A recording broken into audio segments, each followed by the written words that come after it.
हरे कृष्ण। तो आप सभी भक्तों का हार्दिक स्वागत है आज के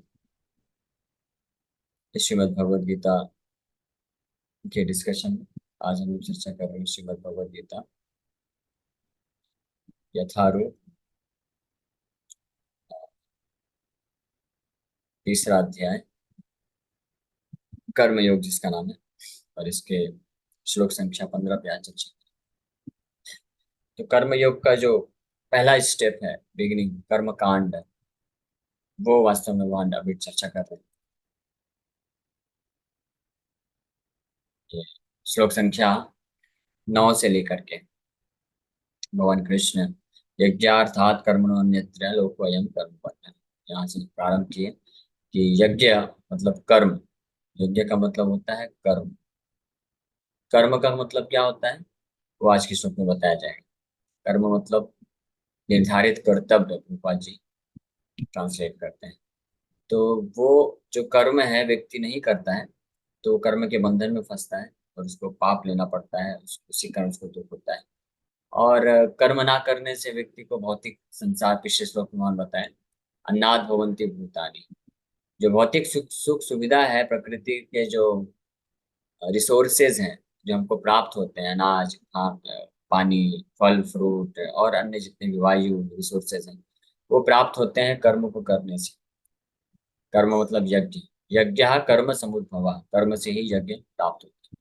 अब ये कर्म कहाँ से प्राप्त होते हैं इसका वर्णन आज के श्लोक में 15 नंबर में भगवान कर। तो जो इस प्रकार के कर्म करते हैं बिना भगवान को समर्पण के भाव से, बिना भगवान का सेवा के भाव से, बिना भगवान के प्रति भक्ति को विकसित करने के लिए, केवल और केवल बिजनेस के तरीके से, धंधे के हिसाब से, ये धंधा है, तो उसको कर्म कांड बोल दिया जाता है, वही है कर्म कांड। लेकिन इसी प्रकार के कर्म को, यानी कर्तव्य है, यज्ञ है, जब कोई भक्त करता है तो उसको कर्म योग बोलते हैं, है ना। और अगर वो भक्त जो है शुद्ध भक्त नहीं है, सकाम है, सकाम भक्त है, यानी उसकी भी इच्छा है, भगवान के प्रति कृतज्ञता भी है उसको, लेकिन साथ में वो इस संसार में भौतिक सुख सुविधा भी चाहता है, भोग भी करना चाहता है, इंद्र तृप्ति भी करना चाहता है, तो इसलिए उसको सकाम कर्म योग बोलते हैं। और जब कामनाओं से मुक्त हो जाता है तो उसको निष्काम कर्म योग बोलते हैं। वही निष्काम कर्म योग जो है शुद्ध भक्ति का एक बोल सकते हैं प्राथमिक चरण है। ये प्रारंभिक अवस्था निष्काम कर्म योग से चालू होती है शुद्ध भक्ति, और वही जब परिपक्व होती है तो भगवान के प्रति वास्तविक प्रेम विकसित हो जाता है, तब वो पूर्ण रूप से शुद्ध भक्ति के कार्यों में लगता है। जैसे श्रवणम कीर्तनम, भगवान का दिव्य नाम का, शुद्ध नाम का जप करता है, भगवान के लिए शुद्ध भाव से उनका सेवा करता है, भगवान के नाम रूप गुण लीला उसके हृदय में प्रकट होती है, तो ये अल्टीमेट स्टेज होती है। भाव भक्ति या प्रेम भक्ति बोलते हैं, शुद्ध भक्ति। शुद्ध भक्ति की प्रारंभिक अवस्था बोल सकते हैं निष्काम कर्म योग। और इस भौतिक जगत में शुद्ध भाव भक्ति, प्रेम भक्ति की अल्टीमेट स्टेज होती है, जहाँ पे भगवान के नाम रूप गुण लीलाओं को साक्षात्कार प्राप्त कर लेता है।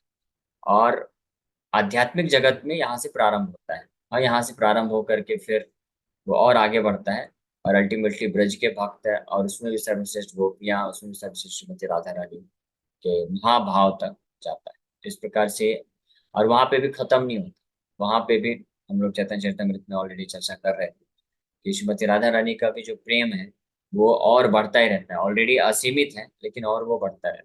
कहने का मतलब है कि आध्यात्मिक जीवन में जो प्रगति है उसका कहीं अंत नहीं होता।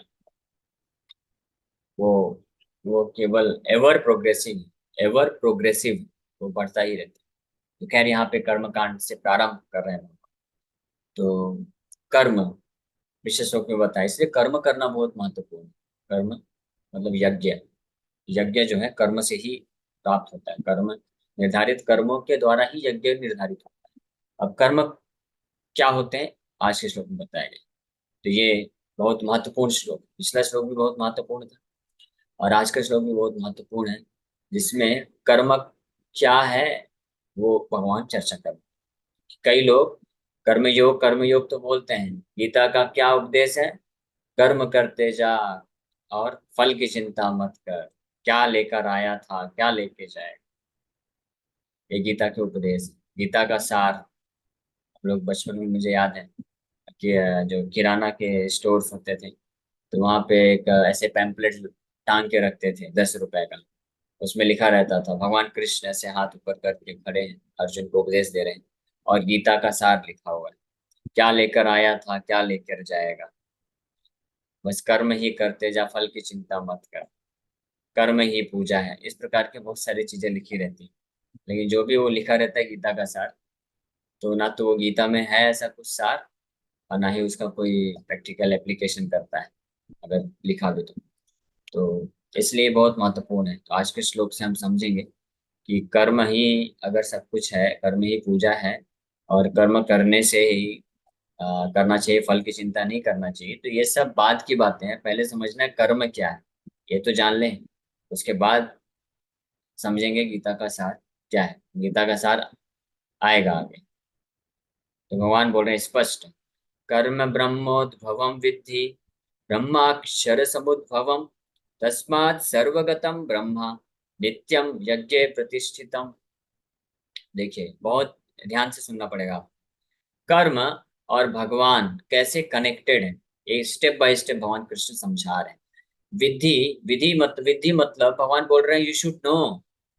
विधि का ट्रांसलेशन देखिए, विधि, कर्म ब्रह्मोद्भवम विधि, विधि मतलब यू शुड नो। अर्जुन बोल रहे हैं अर्जुन तुम जानो, केवल बकवास मत करना, किसी के पास भी जाके कुछ भी मत बोल देना मैंने गीता सुन लिया है। गीता में भगवान कृष्ण ने बोला है बस कर्म करते जा, कर्म ही पूजा है, फल की चिंता मत कर, और कुछ करने की आवश्यकता नहीं है। इसलिए मंदिरों में क्या जाने की जरूरत है, भगवान के नाम का जप करने की क्या जरूरत है, भगवान का पूजा करने की क्या जरूरत है। इसलिए भगवान पहले ही सावधान कर दिए, यू शुड नो, समझो जानो पहले कर्म है क्या। क्योंकि जब कर्म को कोई अच्छे समझेगा ना, तो वो जान जाएगा कि कर्म और भगवान की भक्ति कनेक्टेड है, ये अलग नहीं है, एक ही चीज है ये। हाँ, इसमें कोई अलग डिफरेंस नहीं है, यह आएगा आगे। नित्यम यज्ञ प्रतिष्ठितम, भगवान बोल रहे हैं कि इस प्रकार के कर्म में भगवान निहित रहते हैं हमेशा, वो अलग से नहीं होता है। तो इसलिए बोल रहे हैं यहाँ पे, इसलिए सबसे पहले हमने इसी पे फोकस कर लिया। विधि, विधि मतलब यू शुड नो, जानो, प्रामाणिक तरीके से पहले समझो, जानो अर्जुन कि कर्म होता क्या है। ट्रांसलेशन पहले पढ़ते हैं, उसके बाद चर्चा करते हैं। Regulated activities are prescribed in the Vedas, and the Vedas are directly manifested from the Supreme Personality of God. Consequently, the all-pervading transcendence is eternally situated in acts of sacrifice. तो कर्म ब्रह्म उद्भवम विद्धि, ब्रह्म मतलब वेदास, वैदिक लिटरेचर को, वैदिक शास्त्रों को ब्रह्म भी बोला जाता है। क्यों वेद ब्रह्म बोला जाता है? क्योंकि वैदिक शास्त्र इस भौतिक जगत की सृष्टि नहीं है, रचना नहीं, इसलिए ब्रह्म बोला जाता है। भले ही वैदिक शास्त्र है, आप जैसे भगवत गीता है, भगवत गीता आप हाथ में ग्रंथ लीजिए, तो वो ग्रंथ जो है किससे बना है? पेपर से बना है, इंक से लिखा हुआ है। और जो शब्द लिखे हैं वो भी क्या है? काखा गाघा, ये सब अल्फाबेट है, इस भौतिक संसार के अक्षर, अल्फाबेट बोलते हैं, लेटर से लिख के बना हुआ है। जो भौतिक प्रतीत होता है जब हम बोलते हैं, जैसे ये श्लोक हम बोल रहे हैं, कर्म ब्रह्मोद्भवम विद्धि ब्रह्माक्षर समुद्भवम, तो ये बोलते हैं तो साउंड वाइब्रेशन आ रहा है, शब्द ध्वनि आ रही है, तो ये भी भौतिक प्रतीत होती है। ये शब्द ध्वनि भी तो भौतिक प्रतीत होती है, तभी तो हम सुन पा रहे हैं, है ना? तो ये शब्द ध्वनि जो भौतिक है, जिसके कारण हम सुन पा रहे हैं, और गीता है पुस्तक, पेपर में इंक स्याही से लिखा हुआ है जिससे हम देख पा रहे हैं, ये भौतिक पदार्थ दिखते हैं। लेकिन भगवान बोल रहे हैं कि ये क्या है? ये ब्रह्म है। क्यों? क्योंकि ये शब्द ध्वनि के द्वारा गीता नहीं उत्पन्न हो रही, ये ध्यान से समझिएगा, अंतर है। इसी प्रकार से ये इसी से कनेक्टेड हरिनाम भी है। इस संसार की भौतिक चीजों के बारे में जब हम वार्तालाप करते हैं, कुछ बोलते हैं, तो वो भौतिक शब्दों का इस्तेमाल करके उसकी व्याख्या को प्रकट किया जाता है, उस वक्त उसकी रचना होती है।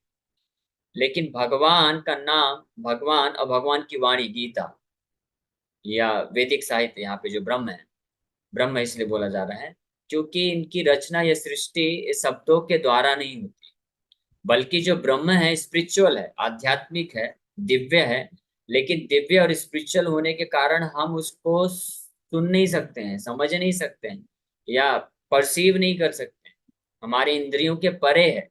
इसलिए भगवान कृपा करके उस ब्रह्म को, यानी ब्रह्म है जो है, वैदिक ज्ञान है, उसको इस भौतिक संसार में इस शब्द ध्वनि के द्वारा प्रकट करते हैं, जो प्रतीत होती है कि भौतिक शब्द ध्वनि है, लेकिन उसके माध्यम से भगवान ब्रह्म की शिक्षा देते हैं, इसलिए इसको ब्रह्म बोला गया है। ये साक्षात नारायण के द्वारा प्रस्तुत प्रकट होता है।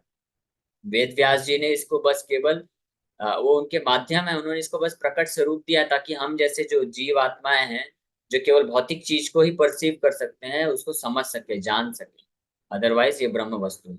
वहीं दूसरी ओर, हाँ, इसका उदाहरण भी मैं दूंगा, लेकिन दूसरी ओर अगर कोई व्यक्ति इस वैदिक शास्त्र, वैदिक शिक्षा को, गीता भागवत की शिक्षाओं को या भगवान के नाम को इस प्रकार से तत्व के साथ नहीं समझता है कि ये वास्तव में ब्रह्म है, दिव्य है, स्पिरिचुअल है, और केवल उसको भौतिक तरीके से ही, भौतिक चेतना में रहते हुए ग्रहण करेगा, तो वो उसके स्पिरिचुअल बेनिफिट को नहीं प्राप्त कर। ये भी एक फैक्टर है इसमें, हाँ, जिसको नामाभास बोलते हैं।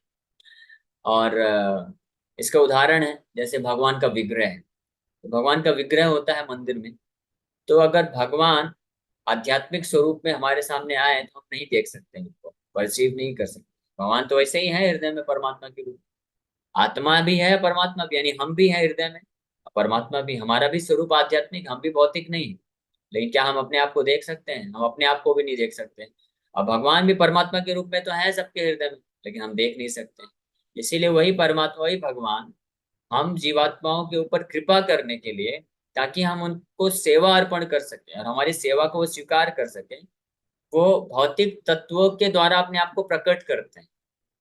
ये भगवान की कृपा है। इसलिए पत्थर के द्वारा, या अष्ट धातु है, या मिट्टी है, या लकड़ी है, उसके द्वारा भगवान का जब प्रॉपर तरीके से प्रमाणिक आचार्य प्राण प्रतिष्ठा करके विग्रह स्थापित करते हैं, तो वो बाहर से हमको भौतिक तत्व दिखता है, लेकिन वास्तव में अगर उचित प्रकार से जो भी दिशा निर्देश प्राप्त होता है, उस अनुसार अगर कोई सेवा करता है, उन विग्रहों की प्राण प्रतिष्ठा करता है, तो वो भौतिक नहीं रह जाता, वो वास्तव में ब्रह्म ही होता है, परम ब्रह्म ही कहलाता है। इसीलिए जगन्नाथपुरी में जगन्नाथ जी को दारू ब्रह्म बोलते हैं। दारू मतलब लकड़ी, शराब नहीं, दारू। दारू संस्कृत में दारू बोला जाता है, लकड़ी को दारू भी बोला जाता है। तो जगन्नाथ जी को दारू ब्रह्म बोलते हैं, यानी काष्ठ लकड़ी के बने हुए हैं, लेकिन वो ब्रह्म है वास्तव में, वो लकड़ी नहीं समझना चाहिए उनको, है ना।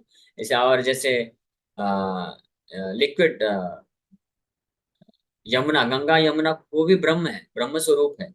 तो उनको क्या नाम है, उसको बोला जाता है द्रव्य ब्रह्म, द्रव्य ब्रह्म, हाँ? पानी, पानी के रूप में प्रकट हुए है, पानी ही, वाटर ही है, लेकिन हमारे लाभ के हेतु भौतिक तरीके से हमारे सामने प्रकट होते हैं, ताकि हम उसमें स्नान कर सकें, उनको प्रणाम कर सकें और सेवा का लाभ उठा सकें। तो ये भगवान की कृपा होती है। तो भगवान इस प्रकार से यहाँ पे ऐसे ब्रह्म के रूप में वैदिक शिक्षा को भी प्रकट, इसलिए जो वैदिक शिक्षा है वो ब्रह्म है, उसको भौतिक नहीं मानना चाहिए, भौतिक स्वरूप नहीं है उसका, ये ज्ञान जो शिक्षा होती है। तो इसलिए कर्म ब्रह्म उद्भवम विद्धि, ब्रह्म के द्वारा, ब्रह्म यानी वेदास, वैदिक शास्त्र से प्रकट होता है। ब्रह्म मतलब यहाँ पे वैदिक शास्त्र। भागवत के पहले श्लोक में भी ये वर्णन प्राप्त होता है। तेने ब्रह्म हृदय आदि कवये मुह्यन्ति यत् सूर्या, कि भगवान वासुदेव के द्वारा ब्रह्म को, ब्रह्म हृदय, हृदय मतलब हृदय में, आदि कवि ब्रह्मा जी, ब्रह्मा जी का नाम है आदि कवि। तो ब्रह्मा और ब्रह्म अलग अलग, इसमें कंफ्यूजन नहीं होनी चाहिए।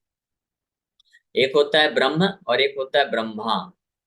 तो ब्रह्मा कौन है? ब्रह्मा एक पोस्ट है, देवता है, सबसे प्रमुख पहले देवता है, जिनको ब्रह्मा जी के नाम से जान, सृष्टि करता है वो ब्रह्मा जी। तो वो एक अलग है।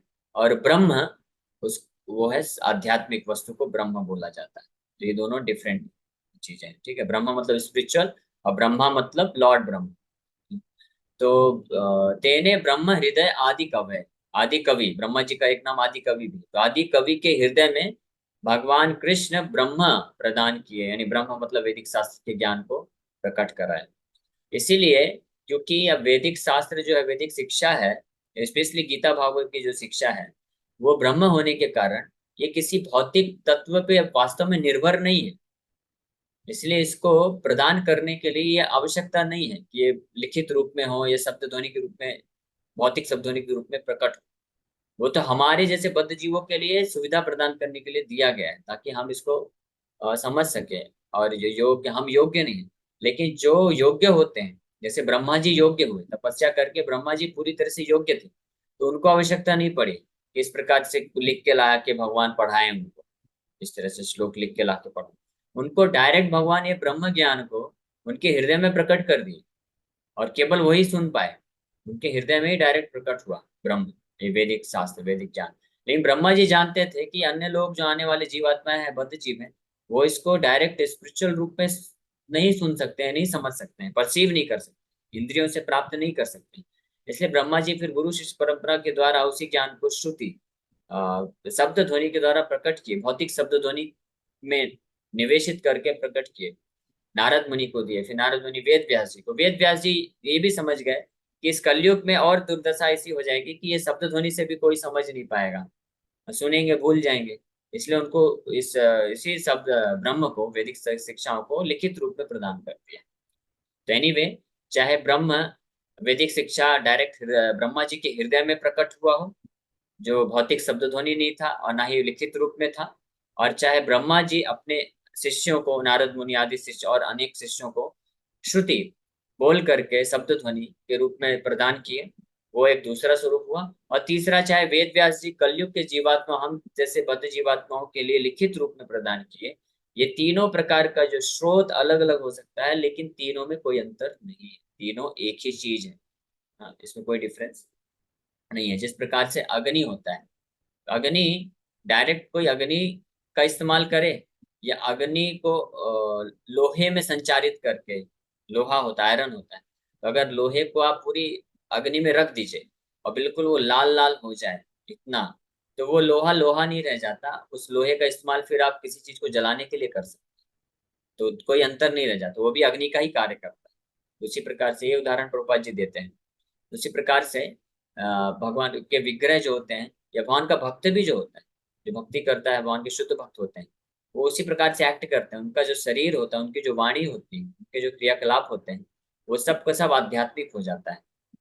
हालांकि भले ही भौतिक शरीर बाहर बाहरी रूप से दिखता है, लेकिन वो आध्यात्मिक हो जाता है, और आध्यात्मिक ही लाभ प्रदान करने की शक्ति रखता है। हाँ, इसीलिए तो बोला जाता है, वही यशाम पाद रजोभिषेकम। जो शुद्ध भक्त होते हैं, उनके चरणों का धूल, उनके चरणों का जो जल होता है, चरणामृत, और उनके भक्त भुक्त अवशेष, जो रेमिनेंट्स, अब महाप्रसाद होता है, तो वो आध्यात्मिक होता है और आध्यात्मिक बल प्रदान करता है, महाबल, यही तीन महाबल, और वो आध्यात्मिक जीवन में आगे बढ़ने के लिए मददगार हो जाता है। अगर भौतिक होता तो कैसे होता, तो भौतिक नहीं होता, वो पूर्ण रूप से आध्यात्मिक होता है। तो कर्म ब्रह्म उद्भवम विद्धि, तो अर्जुन को बोल रहे हैं कि अर्जुन तुम जानो कि जो कर्म है वो ब्रह्म के द्वारा, यानी वैदिक शास्त्रों के द्वारा प्रदान किया जाता है। वैदिक शास्त्र कहाँ से आते हैं? परम ब्रह्म से आते हैं, कृष्ण से आते हैं। इसलिए कर्म जो है, ये जो कर्तव्य, कि जिस कर्तव्य, कर्म या यज्ञ की बात की जा रही है, ये भौतिक गणना नहीं है, इस भौतिक जगत का नहीं है। इसको प्रदान किया जा रहा है, भौतिक स्वरूप दे करके भले प्रदान किया जाता है, ताकि बद्ध जीव जो इस संसार में भौतिक चेतना में है, तो वो उसको, उनके लिए सहूलियत हो, वो कर सके, और आध्यात्मिक जीवन में, आध्यात्मिक मार्ग में आगे बढ़ सके। तो इस प्रकार से, और इसलिए कर्म कांड, कर्म योग, और ध्यान, ज्ञान और भक्ति योग, ये तीनों में ही कर्म निहित है, तीनों में ही कर्म है, लेकिन स्वरूप अलग अलग है। कर्म कांड में कर्मों को प्रदान किया गया है, जिसमें व्यक्ति आध्यात्मिक जीवन में भी आगे बढ़ सके, और साथ ही साथ में जो भौतिक वासनाएं हैं उसको भी पूरा कर सके। इस बात को भी ध्यान रखना। कर्म योग में भी, सकाम कर्म योग में भौतिक वासनाएं हैं, इंद्र तृप्ति करना चाहता है, वो भी है, लेकिन साथ में उसका इच्छा है कि मैं भगवान की भक्ति में आगे बढ़ूं। कर्म कांड में वो इच्छा नहीं। बस ये अंतर है कर्म कांड और कर्म योग में, ये मेन मुख्य अंतर है। और फिर निष्काम कर्म योग, और फिर प्योर जो शुद्ध भक्ति योग है, वो अलग प्लेटफॉर्म में परफॉर्म किया जाता है। तो कर्म ब्रह्मोद्भवम विद्धि। और फिर आगे बता रहे ब्रह्माक्षर समुद्भवम, और जो ब्रह्म है वो अक्षर समुद्भवम, ये हम ऑलरेडी में बताया। ब्रह्म मतलब वैदिक साहित्य, वो अक्षर मतलब परम ब्रह्म, from the supreme Brahma, personality of God. अक्षर क्यों बोला गया है? क्षर मतलब होता है जिनका पतन हो जाता है, इनको क्षर बोलते हैं। हाँ, क्षय हो जाना, क्षयित हो जाना। जैसे क्षय रोग होता है, क्षय रोग, हाँ, या क्षर रोग। क्षर रोग बोलिए या क्षय रोग बोलिए। तो क्षय रोग में क्या होता है? शरीर जो है गिरने लगता है, पतित हो जाने लगता है, जर्जर हो जाता है। लेकिन उसी का उल्टा अक्षर या अक्षय, अक्षय या अक्षर, जैसे अक्षय तृतीया आने वाली, मई में अक्षय तृतीया आती है, सबसे ऑस्पिशियस डे होता है। तो अक्षय तृतीया का मतलब ये है कि उस दिन कोई भी कार्य करेगा वो क्षय नहीं होगा। इसलिए अक्षय तृतीया के दिन कोई मुहूर्त देखने की जरूरत नहीं। किसी को कुछ भी कार्य करना है, बिना सोचे, बिना किसी पंडित की भी सलाह लिए, अक्षय तृतीया का आंख मूंद करके आप कोई भी कार्य कर सकते हैं। वो शुभ घड़ी होती है। तो अक्षय तृतीया का ये विशेष महत्व है, तो इसलिए नाम ही पड़ा उसका अक्षय, क्योंकि उसमें कुछ भी क्षय नहीं होगा उस दिन किया हुआ कार्य। तो उसी प्रकार से अक्षर, अक्षर मतलब जो कभी पतित नहीं होते हैं, पतन नहीं होता है जिनका, और वो कौन है? केवल और केवल परम ब्रह्म। क्योंकि जो जीव ब्रह्म है उसका वो क्षर है, वो गिरता भी है, वो पतित भी होता है, जैसे हम लोग गिर गए। इसलिए अक्षर, इसलिए प्रभुपाद जी देखिए कितना सुंदर ट्रांसलेशन है, फ्रॉम द सुप्रीम ब्रह्मन। इसलिए प्रामाणिक आचार्य शुद्ध भक्त के द्वारा ही हम वास्तव में वैदिक शास्त्रों के श्लोकों को समझ सकते हैं। जो मायावादी लोग होते हैं वो ब्रह्म अक्षर, अक्षर को निराकार ब्रह्म से कंपेयर करते हैं और अपने आप को भी अक्षर समझते हैं। लेकिन ये गलत है, क्योंकि 15वें अध्याय में आप पढ़ेंगे, भगवान कृष्ण स्पष्ट बताते हैं कि दो प्रकार के जीव होते हैं। अक्षर अक्षर उच्चते। हाँ, दो प्रकार के ब्रह्म होते हैं, अक्षर यानी पतित होने वाले, और अक्षर यानी जिनका कभी पतन नहीं होता है। और जो भगवान है, परमात्मा है, वो क्षर और अक्षर दोनों प्रकार के जीवात्माओं के ऊपर है, इनसे भी पर है, इनके भी पुरुषोत्तम, इसलिए उनको बोला गया। तो भगवान वास्तव में अक्षर ब्रह्म है या परम ब्रह्म है भगवान। और उनसे ही ब्रह्म यानी वैदिक साहित्य प्रकट होता है। इसलिए ब्रह्म अक्षर समुद्भवम, डायरेक्टली मैनिफेस्टेड। सम उद्भवम, उद्भवम मतलब प्रकट होना, और समुद्भवम मतलब सम्यक रूप है, यानी पूरी तरह से ये भगवान के द्वारा ही प्रदान किया जाता है। भाग भागवत भगवत परिणीतम धर्मम तो साक्षात भगवत परिणीतम, ये भागवत का भी श्लोक है कि धर्म तो डायरेक्ट भगवान के द्वारा प्रदान किया जाता है। इसलिए समुद्भवम, ये इसका और अन्य कोई स्रोत नहीं है। इसको भले ही प्रोपगेशन किया जाता है, प्रचार प्रसार किया जाता है गुरु शिष्य परंपरा के द्वारा, इसी ब्रह्म को यानी वैदिक शिक्षाओं को एक गुरु से दूसरे शिष्य, गुरु शिष्य परंपरा के द्वारा पूरे ब्रह्मांड में फैलाया जाता है। लेकिन इसका जो ओरिजिनल सोर्स है, ओरिजिनल जो स्रोत है, मूल स्रोत है, वो परम ब्रह्म ही है, भगवान साक्षात नारायण, भगवान कृष्ण ही है। इसलिए समुद्भवम, भगवान कृष्ण स्पष्ट बता रहे हैं समुद्भवम। और यही कारण है, तस्माद, इसीलिए सर्वगतम ब्रह्मा नित्यम यज्ञ प्रतिष्ठितम। इसलिए जो सर्वगतम, ऑल परवेडिंग ब्रह्म है, वो हर जगह व्याप्त जो ब्रह्म है, वो नित्यम यज्ञ प्रतिष्ठित है, नित्य रूप में हमेशा यज्ञ में उपस्थित रहते हैं। क्योंकि यज्ञ क्या है? यज्ञ कर्म उद्भवम, पिछले श्लोक में अगर आप जाएंगे, यज्ञात भवति पर, यज्ञ कर्म समुद्भव, यज्ञ कर्म के द्वारा प्रकट होता है, यानी कर्म से ही पैदा होता है यज्ञ, कर्म पे ही आधारित है, और कर्म ब्रह्म से प्रकट होता है, और ब्रह्म परम ब्रह्म से प्रकट होता है। और यही कारण है, ये मैथमेटिकल इक्वेशन है, जो मैथमेटिक्स थोड़ा भी जानते हैं तो समझ सकते हैं। और यही कारण है कि परम ब्रह्म हमेशा उस यज्ञ में विद्यमान रहते हैं। यज्ञ मतलब कर्म से उत्पन्न हुआ, इसीलिए कर्म और परम ब्रह्म यानी भगवान का डायरेक्ट कनेक्शन है। अगर कोई भी कर्म, कोई भी कार्य जिसमें भगवान की चेतना नहीं है, भगवान की उपस्थिति नहीं है, वो वास्तव में कर्म नहीं है, वो यज्ञ नहीं है, कर्म नहीं है, वो विकर्म है, वो कुछ और ही है। और हर वो प्रकार का कार्य है जो भगवत चेतना से किया जाता है, जिसमें भगवान विद्यमान है, तो वो कर्म कहलाता है। ठीक है ना? तो अब ये समझना चाहिए। तो जो भी बोलते हैं ना गीता का सार है कर्म ही पूजा है, ये सब है, तो उनको समझाइए कि पहले कर्म क्या है ये जानिए।